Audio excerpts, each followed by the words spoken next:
Luigi the Claw's Wavy-Bladed Dagger, William Hovey Smith, 2020.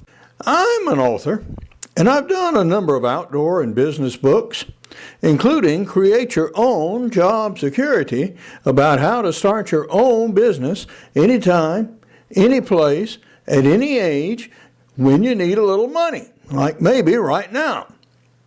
My novel is Father of the Grooms, and it has been published as a first draft edition that you can read from Amazon.com. Previously, I produced a video, Father of the Grooms, the Characters, which trace the progress of the novel and mention some of the characters that I have developed.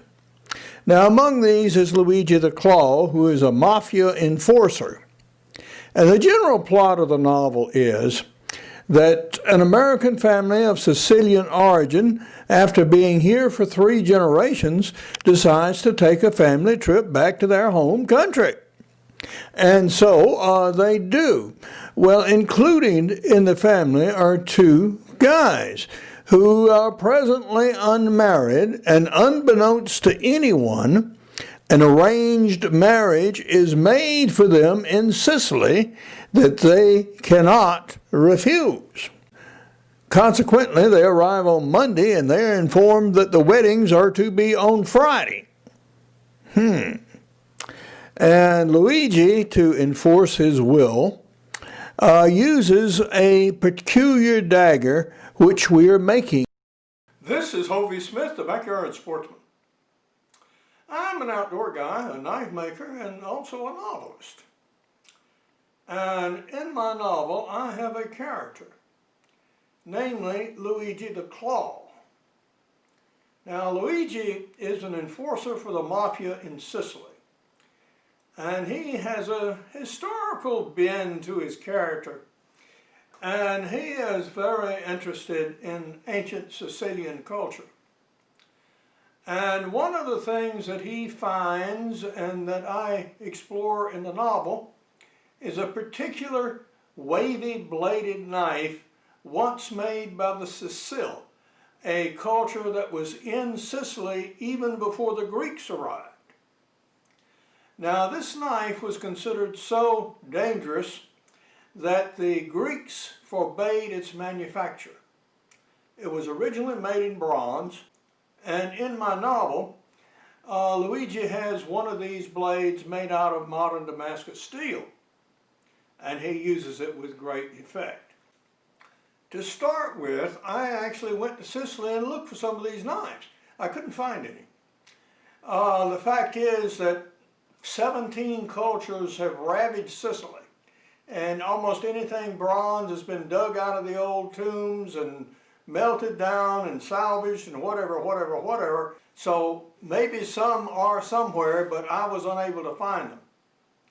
So I did see some of their tombs, I did see some of their decorative elements, and we do have some descriptions vaguely from the Greeks.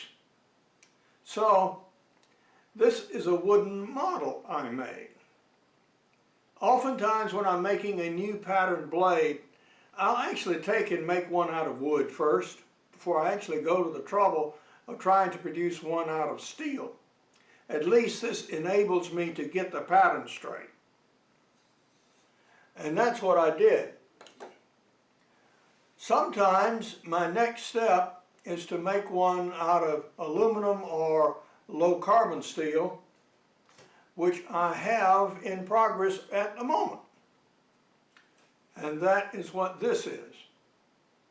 I've used the grinder to shape it. And unusual in knife making is I put it on a wooden backing so that I can hold it on the grinder without it getting so hot that I can't hold it even with gloves. So this enables me to keep it continuously on the grinder, let it get as hot as it wants to, and actually seriously move some metal and simultaneously wood. And that's exactly what I've done. Now I'll put it on my knife making machine, in effect a belt sander, and reshape it into its more nearly final form and decide what kind of edge I'm going to put on it. So in order to do this, I got a blank of mild sheet steel here. And we also went to Alabama Damascus, and we got us a Damascus blank as well. So this is what I'll actually use to make the knife I'll show on the cover of the book, for example, and actually might appear in the movie.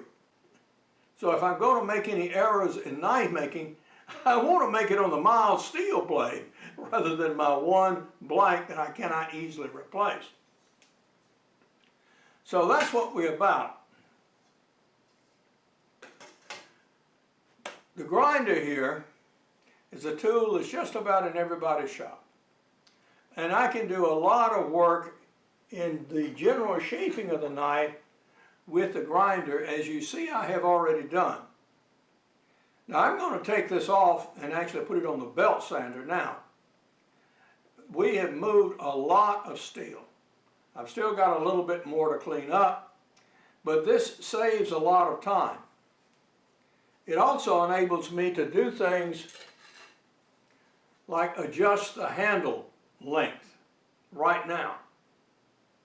So I can get that done. As I have it cut out right here in the steel, it's much too short.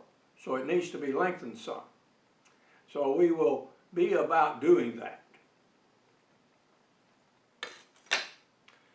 So consequently, if you're going to make a new powder knife like this or any other, run it out of wood first. It's easily enough done.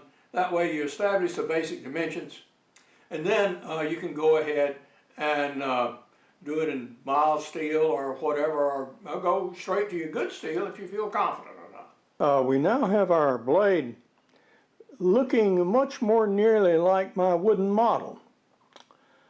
Now the first step in this operation was actually to take that angle grinder and do some rough cutouts, and that enabled me to spend much less time on the grinder. Now one thing I found, that size angle grinder was actually a little big. I could have and should have used a smaller size grinder. It would have been much less wearing on the hands to have used such a thing, and enable me to control the grinder much better. That one actually dug into the handle a little bit further on one cut, and that's the reason that the holes lined up asymmetrically. So we know that for next time around. When we do it for real on the Damascus steel, I will use a smaller, easier to control angle grinder. And you also want to use the thin blade for actual cutting. On the belt sander here, this round wheel right there is very good for this sort of work.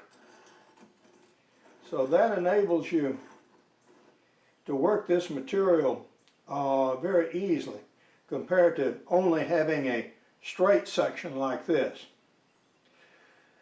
This kind of blade is also very difficult to edge, and that's one of the reasons I made the mock-up here, is to see what I have to do to actually edge it. See if I want to edge one side, or see if I want to make this a double-edged knife for each side, or just bevel one side in one direction and the other side in the other direction. That's also a possibility, and would be an easier grind and make for a little bit different knife. But we'll see how things work out.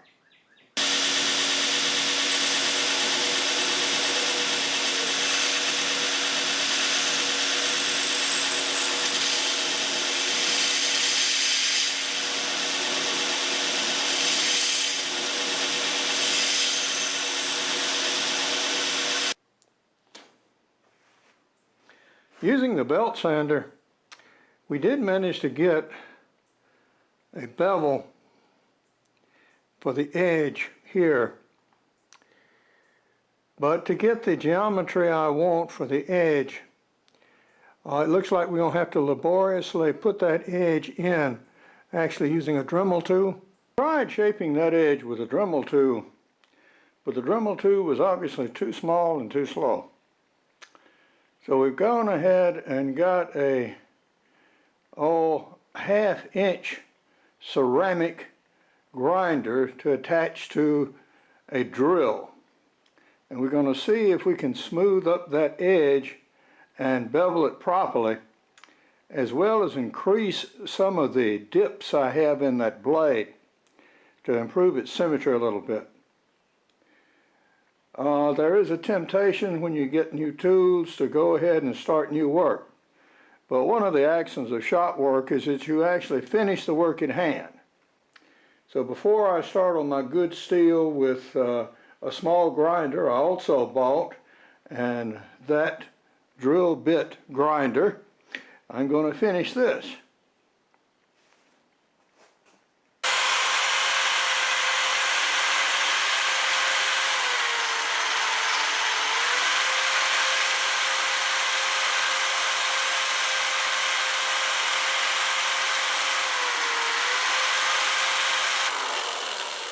Alright, yeah, this is doing what I wanted to do. I want a single bevel instead of 2 or 3.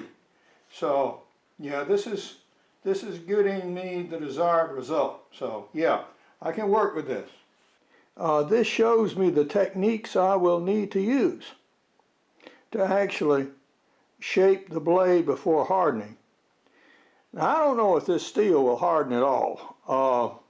I'm going to throw a little piece of scrap in the furnace and quench it and see actually what happens. I don't expect much good, but just for future use, I'm going to go ahead and do that little exercise.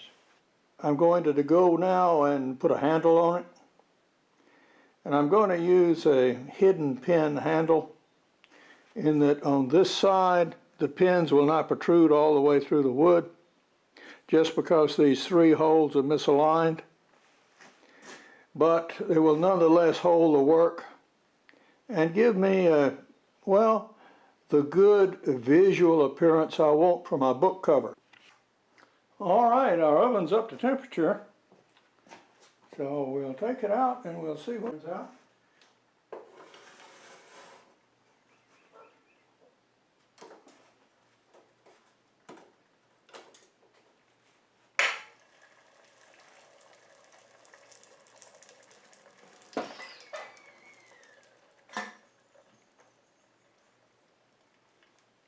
Well, we have bandsaw trauma this morning. What we found out is that off that lower wheel, we lost its retaining nut. I had some spare nuts and bolts and washers, etc., so I did find one that actually fit. But looking around on the floor, guess what? I actually recovered the original. So this can go back on the machine. But incidentally, we discovered another part that had lost a screw. So we still have something to do here. And lo and behold, perhaps I even see it. There by the door. Right there. That looks very suspiciously like the screw we've lost. Well, some of our cuts are going to be made with a scroll saw. I'm going to see if I can use a bandsaw here and make 8 cuts just to reduce the amount of time I have to work with the scroll saw, which goes much slower.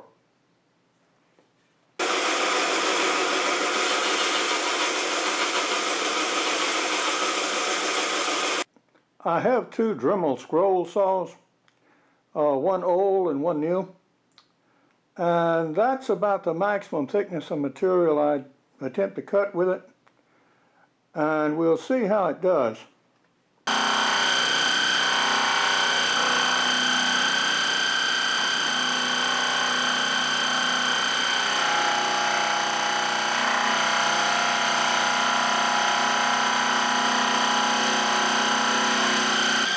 The little scroll saw is doing good, and it's saving me a tremendous amount of time in cutting out these scales.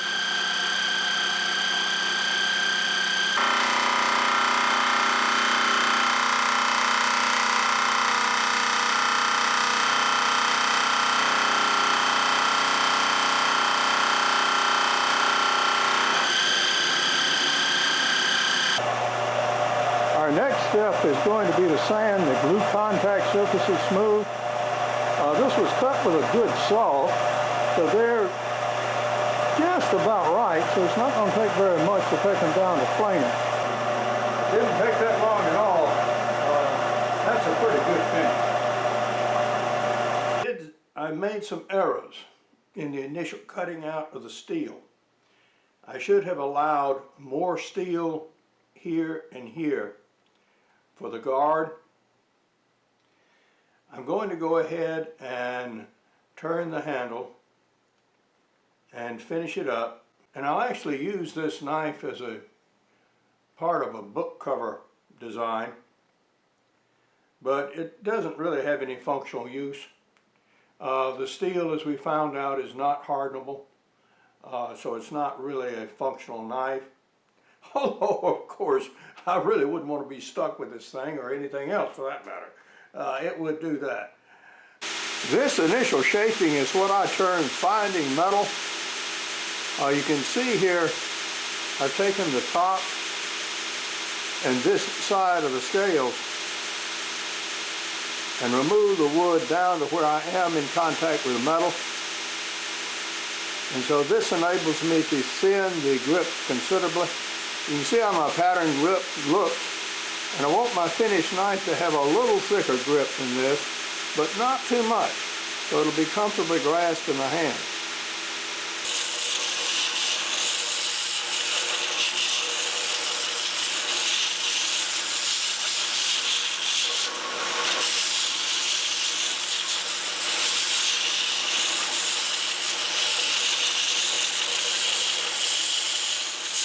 You can see that we're really making progress here.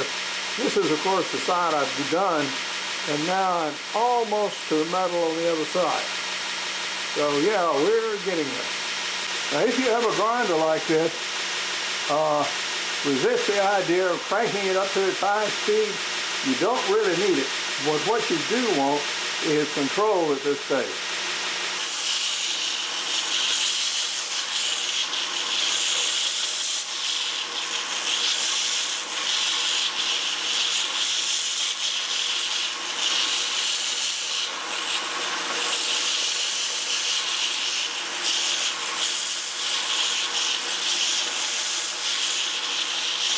You can see that we're really making progress here. This is, of course, the side I've done, and now I'm almost to the metal on the other side. So yeah, we're getting there. These were handcrafted things, and they were made to fit the individual that owned them, not a set pattern that anyone could use. That really didn't come until the 1800s in force in the military. So these were shaped to fit the owner. Now this is about as far as you want to go with the 36 grit. I'm now going to the 120, so we're going to be doing more with this grit towards the finish of the wood. Get rid of these deep scratches on the metal and the final shaping of the piece. But basically we have established a general profile, which is what you want to do with a coarse grit. One thing about grinding handles is you want to rotate your spots where you're working so you don't put too much heat on the steel itself. If you heat the steel too much by grinding on one piece for a long time, you can break the glue bonds, which you don't want to do, because the heat will weaken the glue. But so far everything's looking good, so we can proceed.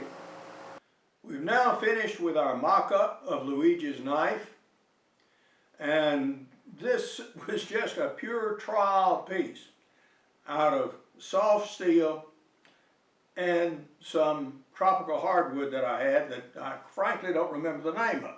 But it looks something like olive wood I'll actually make the knife out of. This is its second iteration. This was the first concept knife, out of wood of course, now out of metal. So the next time we cut it, we'll actually do it with the real thing. This is the second build I've done for my novel and book. This is a karambit. One of my characters, Luigi the Claw, likes unusual knives, and he has one of these. So we built him one. We also found that the angle grinder that we used was much too big. It was too heavy, it cut too fast, it was too easy to make mistakes. So we purposely bought a smaller angle grinder, which is easier to control and less fatiguing to use, by the way. We also purchased this attachment to a drill, to a power drill, which is a ceramic cutting wheel. And we use it for making these small dips in the blade like here, while the larger ones actually do better on my belt sander. So next time you see this knife or adaptations of it, it's going to be out of this steel and this wood. But now, this is Hovey Smith, reminding you to hunt what you eat and eat what you hunt. Be legal, be ethical, be safe. Goodbye, God bless, and see you next time. Why is a writer taking time away from his novel and screenplay to work on building a knife? Well, basically because I can. I also have a knife-making company, and this is a very useful break after spending months actually working on the novel and screenplay. This whole project has been ongoing for about 5 years and included a trip to Sicily. So this gives me a little break and also adds a touch of reality. Now, if you want to read the first draft edition of the novel, you can pick it up on Amazon for $5. And if you have interesting suggestions or substantial changes or offer useful corrections, etc., we'll certainly mention you in the novel in appreciation. I have written the movie script, and if you are an agent or if you know someone who you think might be interested, by all means put us in touch, because we really would like to get the movie going by about 2024. Now, if you'd like to have a real knife, a working knife, based on this pattern, there is a possibility that I'm going to have some built. So if you're interested, send me your email address to hoveysmith@bellsouth.net. Now, keep in mind that this knife or its possession may in fact be illegal in the municipalities where you live. My next video in this series is going to be actually building the Damascus steel version of this knife. Good hunting and good eating from the outdoors. Goodbye, and God bless.